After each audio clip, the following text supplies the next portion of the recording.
up, guys? My name is Joy, also known as Kuma, co-founder of FyreNation Crew. I'm here at Future Stars Training Center with Mr. Takahri. Please tell me a bit about yourself and Future Stars Training Center. Hi, so my name is Takahri Kelly. I grew up in Southwest Georgia. I started dancing when I was 5. I started with a ballet company, and then I did that for a couple of years, and then took a good little break. Started back when I was about 9 or 10, and I started back taking recreational classes at traditional dance studio. I did my first year. I did ballet and hip hop and gymnastics, and then after that, I just kept building. And then by the time I was done at the end of middle school, I was doing all the classes they offered for that age. So yeah, and then had to take a break again because of financial reasons. So yeah, and then you said I'd tell you more about the studio, right? Yes. Tell me what kind of started you on that. Why'd you even come up with the name? Like, where'd that come from? The name took some years to come up with. So, a little backstory: I've been working on this off and on pretty much my whole life. So, around that time when you're like 5, 7, a little kid, you want to show your friends like, hey, what are you doing when you're not like, what do you like to do? All right. So I hang out with my friends and be like, hey, I dance, and then show them some stuff, and then sometimes I have friends that was actually better than me. So I was like, hey, why don't you ask your mom about taking dance classes with me? And they're like, yeah, I have. They can't afford it. Can't afford the Y either. So that kind of, as a kid, you don't want to hear that. Right. And then so in my mind, I was like, that's messed up. I went through a lot of links to try and fix that for a lot of people. Like when I was in elementary school, one time I went to the PE coach and was like, hey, let's have football teams, cheerleading teams in elementary school. And they're like, no, that's what the Y is for. I was like, well, a lot of kids can't afford the Y. And they're like, your mom can't afford the Y. And I was like, it's not about me. Right, that's not what I'm asking. It's not even about me. But in that retrospect, I saw how a lot of people look at stuff. So I was like, I want to create an environment where people who do have skills and talents in performing arts and sports and stuff isn't overlooked just because they can't afford it. So in my mind, like I said, the name took a while. I don't even remember how it really came up, but I like stars, so that was a good bit of it. I didn't really care about like rising stars and stuff like that. It's just so Future Stars Training Center just fit to me, and like I left it alone for a while and just still like, no, it still kind of fits. So right, when a name like it, so it's from what you just told me, I mean, it sounds like it fits perfectly. I mean, you started out when you were 5. You were looking so far into the future, you didn't even realize where you're going to be at. I mean, all of what you have right now, all of what you've been doing, all the accomplishments. I mean, it's beautiful. It's commendable that you even thought of that at that age. Most 5-year-olds are like, I want a princess dress. You know, I want to go. Mom, can you give me some ice cream? Like, they're not really thinking about the other person that might not have something that they have. And then that's another thing. I grew up in a single parent household. Oh, see. So a lot of times, and then on top of that, my mom didn't have a job until I was 12 and a half. So a lot of time alone, a lot of time just hang out with friends and stuff. So I've always been a person where if I can help you out, I'm gonna help you out.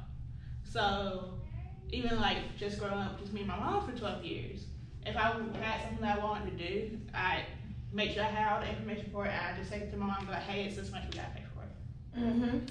Figure out all the details outside of that. So like I said, like by the time I was in middle school, I was taking every class they offered, in addition to doing school stuff as well. So I was a school cheerleader, so I had classes, I had cheerleading practice after school, like 3 days a week, but like 2 of those days I had to go to the dance studio after cheerleading practice. And because my mom's a single parent, she also had to work more than just her primary job. Right. So instead of saying, okay, yeah, you can sign up for this stuff, but we gotta figure out your transportation. Instead of leaving that to my mom to do, like most kids would, I figured that out. So I just took it to my mom, like, hey, this parent's gonna take me from here to there because their child gotta go to. So you had all your ducks in a row. Your eggs were all in a basket. You had everything played out. At a young age, and it just comes with, I don't know. I guess people always say like I was mature for my age, just because I don't know. I guess it's just a vibe I get. I get out of road soul a lot too. So like by the time I was 10, I was babysitting by myself as well. Like babysitting other people's kids at their houses by myself. I was barely allowed to stay at home by myself. I was like, okay. So yeah, like it's just I've always wanted to help people any way I can, whether they ask for it or not. You were blessed with a helping soul. Like I love that. I love that this all came about from just that one moment. As soon as you saw that your friends didn't have anything, or they couldn't get to the things that you had, you were like, oh, this ain't gonna work. We gotta change this. We gotta fix it. Exactly. And you took it upon yourself to some kind of way. And like because of my passion for dance, and I honestly don't know why I love it so much. I've always loved it that much. But because of my passion for dance, I even like probably 90% of my birthday parties had to do with a dance routine that I had to learn. Oh, I love that. I love that. Oh, I wish. Either a dance routine or a cheerleading routine that everybody had to learn. And obviously you have some people that's not really too into it, but it's like, you got a small part then. Right, exactly. Don't worry, we'll incorporate you. You just wait for a minute. I'll figure it out for you. Yeah, you do your own thing for right now then. We'll work around what I had you originally do. I love it. See, you didn't exclude them at all. They were like, I don't know how to do this. I don't know what to do. You're like, don't worry, I got you. It's like, I don't know how to do it. I just don't want to do it right now because they didn't have the same passion for it. So that's understandable. Right, and I believe that like all dancers have different levels of passion. Some people just, they enjoy dance in general, but some people just, they're through and through, they're just a dancer. Like there's nothing else for them, And then you also gotta keep in mind, like, I came for a birthday party. Exactly. I came for a sleepover. Like, so yeah. But yeah, like a lot of my birthday parties included that just because that's the type of person I am. And then also just hanging out with people in general. It was pretty much me building a program and it not be official. So it's like, I'm teaching y'all routines and stuff, and like, well, eventually perform it. Don't know when. Right, don't worry. Don't have any dates. There will be festivals. Got ideas, but we'll get there. That's what childhood is all about, for one thing. Just growing up, being with your friends, being able to do stuff like that, especially if it's your passion and your friends are interested.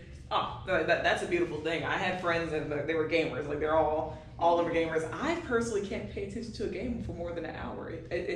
It's never been that like that for me. Unless it's chess, things like that, like interactive stuff, sure, but not like video games. But when I was younger, I couldn't. I don't know if it's just because I was mainly a tomboy. Like the most girly thing about me was I danced and cheered. Everything else, she's just straight up tomboy. It's amazing. So it shows me how versatile you were. Actually, you still are. Growing up from age 5, of course. Even before that, I'm sure you had quite a personality. If that's how it starts out, But just growing up from there up, like it shows me exactly why the mission statement and the actual for one thing, the name is what it is. It makes more sense to me now. Of course, I saw it. I'm like, oh, this is gonna be great. But now I understand the background behind it. So it definitely makes more sense to me that you pair up with organizations like FyreNation and WeOnFyre Cypher to create this event that we're having, CypherNation. Of course, the family-friendly aspect of it clearly coincides with what you want. Of course, it coincides with what we do, because myself, I never had dancers around me. I had a lot of circles of people that didn't want to have new dancers around, and they kind of pushed you out. So the WeOnFyre Cypher came from that. And I've been working on that for well over, let's say, was it 2022 now? I want to say about 2015, 2016. And I got interested more in those types of events in 2013, but I didn't really think I could do anything with it. But now, of course, it's been going strong. It's going in different countries, different states. So it's something that's really, it came from my passion. I could see what you're doing come straight from yours too. So the fact that this CypherNation event is happening, it has sponsors like Red Bull and whatnot. How do you feel about that? Like you said, it's just amazing to be able to coordinate with people that have that same vision that you do. Like even if it's not the same exact vision, it's still you're still reaching towards the same goal. So like you said, yours is mainly with the dance. It's dance regardless, but we know dance splits into like 500 million different forms. Exactly. So just being able to be like, oh yeah, ours is for dance and traditional hip hop and break dance and pop and locking, and I just want to bring that awareness to that. Whereas mine is more towards low income families and just people who just want to pretty much serve in the underdog, people who want to just go more than where people think they can go, and just do whatever you think that, whatever they want to achieve, find a way to make it happen.